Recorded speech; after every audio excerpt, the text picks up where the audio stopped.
दोस्तों, हम हर हफ्ते बड़ी मेहनत से आपके लिए एक दिल दहला देने वाली एनिमेटेड हॉरर स्टोरी बनाते हैं। तो अगर आप हमारी यानी खूनी मंडे चैनल की कहानियां एंजॉय कर रहे हैं तो हमारे चैनल को सब्सक्राइब कीजिए और हमारी लेटेस्ट वीडियोस की नोटिफिकेशन के लिए बेल आइकन दबाना मत भूलना।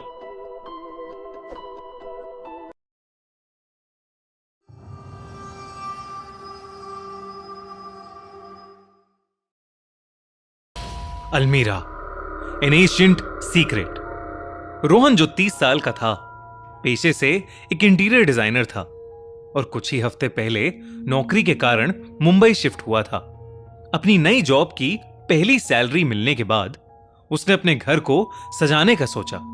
उसे एंटीक्स का बहुत शौक था, पर उसका बजट ज्यादा नहीं था, तो उसने सोचा कि वो अभी के लिए एक अच्छी सी एंटीक अलमारी से काम चलाएगा। उसे एक बहुत ही खास एंटीक शॉप के बारे में इंटरनेट से पता चला था। उस शॉप पर पहुंचने के बाद रोहन ने देखा कि वो दुकान बहुत छोटी सी थी, पर दुकान के दरवाजे के पास ही एक अलमारी पड़ी थी जो बेहद ही पुरानी और खूबसूरत थी। उसके 2 बड़े बड़े दरवाजे थे और वो 3-4 अलग अलग लकड़ियों से बनी हुई थी। जब उसने दुकानदार से बात की तो दुकानदार ने उसे कहा कि ये अलमारी बेचने के लिए नहीं है, पर रोहन ने बहुत जिद की तो वो दुकानदार मान गया और उसने आधे पैसों में वो अलमारी बेच दी। यहां तक कि बिना पैसे लिए उसके घर के अंदर तक उस अलमारी को डिलीवर भी करवा दिया। रोहन बहुत खुश था क्योंकि वो अलमारी उसकी उम्मीदों से भी ज्यादा सुंदर थी, पर उसे ये नहीं मालूम था कि उस दिन से उसकी जिंदगी हमेशा के लिए बदलने वाली थी। उस रात जब रोहन सो रहा था तो उसकी नींद किसी के बेडरूम के दरवाजे को खटखटाने की आवाज से खुली। रोहन ने दरवाजा खोला तो वहां कोई नहीं था। उसे लगा कि शायद ये उसका वहम होगा। वो दरवाजा बंद करके वापस अंदर जाने लगा तो फिर से उसे दरवाजे की खटखटाने की आवाज आई। रोहन तेजी से दरवाजे के पास गया, पर वहां अब भी कोई नहीं था। रोहन कुछ देर तक दरवाजे के पास ही खड़ा रहा, पर उसे बहुत नींद आ रही थी, इसलिए वो सोने चला गया। अगली सुबह रोहन ने जब कपड़े निकालने के लिए अपनी नई अलमारी को खोला तो उसके होश उड़ गए।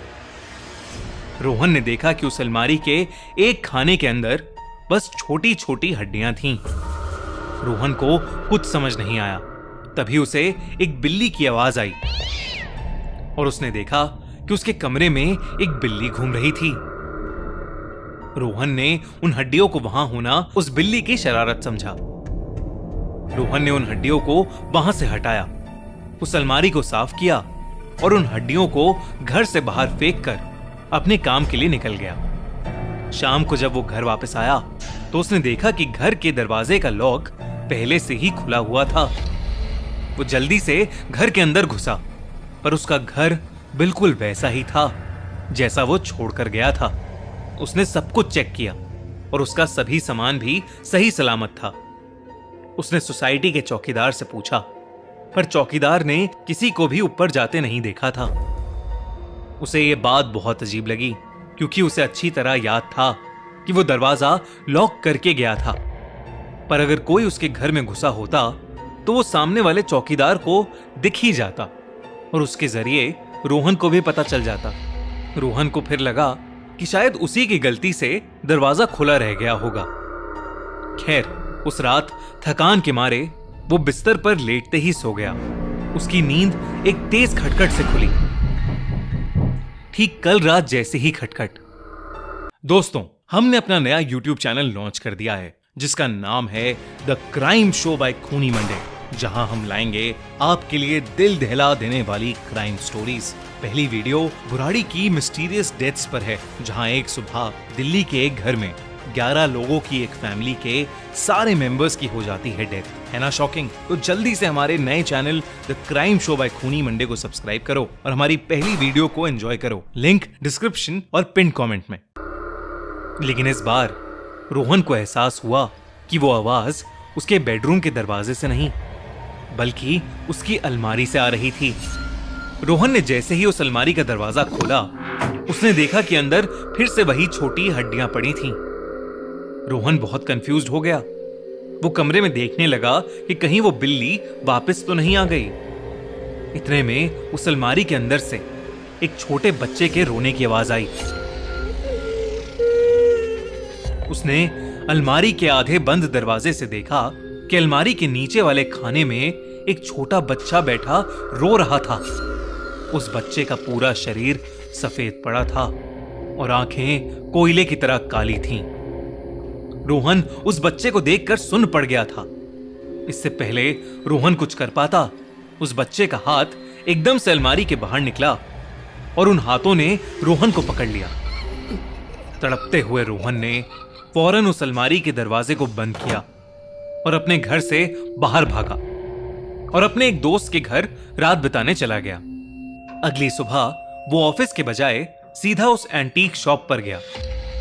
रोहन ने अंदर घुसते ही उस दुकानदार का गला पकड़ लिया और उससे पूछने लगा कि उस दुकानदार ने उसको वो अलमारी क्यों बेची थी। रोहन की ऐसी हालत देखकर वो दुकानदार समझ गया था कि उसके साथ रात को क्या हुआ होगा और गुस्से से भरे और डरे हुए रोहन के कुछ करने से पहले वो खुद ही उसको सब कुछ बताने लगा। उस दुकानदार ने रोहन को बताया कि ये अलमारी दरअसल एक ऐसे घर में थी जहां एक आदमी अपने छोटे बेटे के साथ रहता था। उसके बेटे के पैदा होते ही उसकी बीवी चल बसी, जिसके बाद वो आदमी अपना सारा पैसा और समय शराब पीने में बर्बाद करने लगा। शराब पीने के बाद वो आदमी अपना सारा गुस्सा अपने बेटे पर निकालकर उसे अलमारी में बंद कर देता था, क्योंकि वो ये मानता था कि उसका बेटा ही उसकी बीवी की मौत की वजह है। फिर एक दिन ज्यादा शराब पीने के कारण वो अपने बेटे को अलमारी में बंद करके रात भर के लिए भूल गया और अगली सुबह उसने अलमारी का दरवाजा खोला तो उसने देखा कि उसके बेटे की दम घुटने के कारण मौत हो गई थी। कुछ दिन बाद उस आदमी की भी लाश उसी घर से मिली।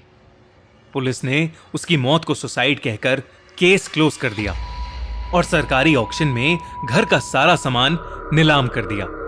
उस एंटीक शॉप के दुकानदार ने वो अलमारी उसी ऑक्शन से नीलामी में खरीदी थी, जिसके बाद उसकी जिंदगी नर्क बन गई थी। उसने बताया कि वो अलमारी उस छोटे लड़के के भूत से शापित है। उस छोटे लड़के ने उस दुकानदार को भी बहुत तंग किया था। उसने वो अलमारी तोड़ने की कोशिश भी की, लेकिन उसके बाद भी उस अलमारी पर कोई असर नहीं हुआ। दुकानदार ने कहा कि वो उस अलमारी को रोहन को बेचना नहीं चाहता था और इसलिए उस दिन उसने रोहन को मना भी किया। पर जब रोहन ने उस अलमारी को खरीदने की जिद की तो उसने वो अलमारी रोहन को बेच दी। रोहन ने ये सब सुनकर उसी दिन उस अलमारी को घर से बाहर कर दिया। लेकिन उस रात जब वो आराम से सो रहा था तो उसकी नींद फिर से उसी खटखट की आवाज से खुली। रोहन ने आंखें खोली तो उसके ठीक सामने उसके कमरे में वही अलमारी थी। कैसी लगी आपको ये कहानी? दोस्तों, अगर आपको खूनी मंडे की हॉरर स्टोरीज पसंद आती हैं, तो आपको द क्राइम शो की क्राइम स्टोरीज भी बहुत पसंद आएंगी। इसलिए जल्दी से चेकआउट करो हमारा नया channel the crime show by Khooni Monday और देखो हमारी पहली वीडियो बुराड़ी केस पर। चैनल की लिंक डिस्क्रिप्शन और पिन कमेंट में। और अगर आपको ये वीडियो अच्छी लगी तो हमारा चैनल खूनी मंडे सब्सक्राइब करना बिल्कुल मत भूलना।